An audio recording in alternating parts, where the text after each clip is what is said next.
Well, I'm the oldest of 5 boys, and when I was 10, my parents felt God calling them to be missionaries. And so they took the whole family to Kathmandu, Nepal, and lived there for 5 years.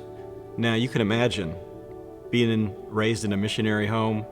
I heard the gospel all the time, and like any kid growing up in a household like that, I asked Jesus into my heart not once, not twice, probably 25 times, just to make sure that I had the words right. I didn't want to miss out on the trip to heaven. So we came back from Nepal when I was a teenager. I was in high school, went through high school, was a good kid, in my opinion, didn't get into much trouble. Went off to college. I met my wife there, joined the Navy, and then for the next 10 years, the Navy sent us all around the world. I ended up in San Diego about 30 years ago, and my boss there, Commander Hawker, I hope he's not watching this, but anyway, Commander Hawker, he was a tough boss, and he liked to put us under pressure.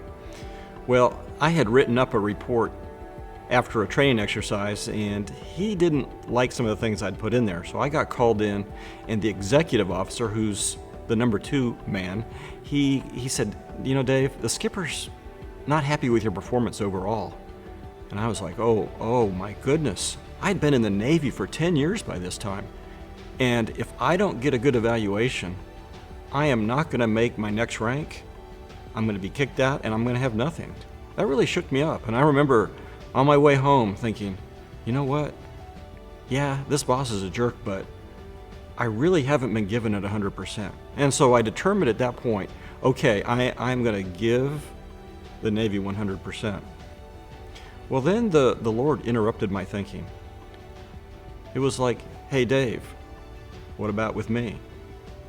What are you giving me? And I realized that I'd just been going through the motions. I was like a little boat out on the ocean with no rudder, no oars, no sail, just being tossed here and there with no direction. And I thought, do I really believe what the Bible says? Do I really believe that Jesus Christ is God's Son, whom He sent to pay the penalty for my sins by dying on the cross, and that He rose again and He's living right now? I thought, do I believe that?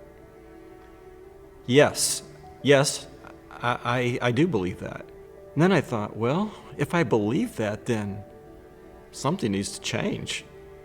I guess I need to change. And so I said, very simply, I just said, all right, God, change me.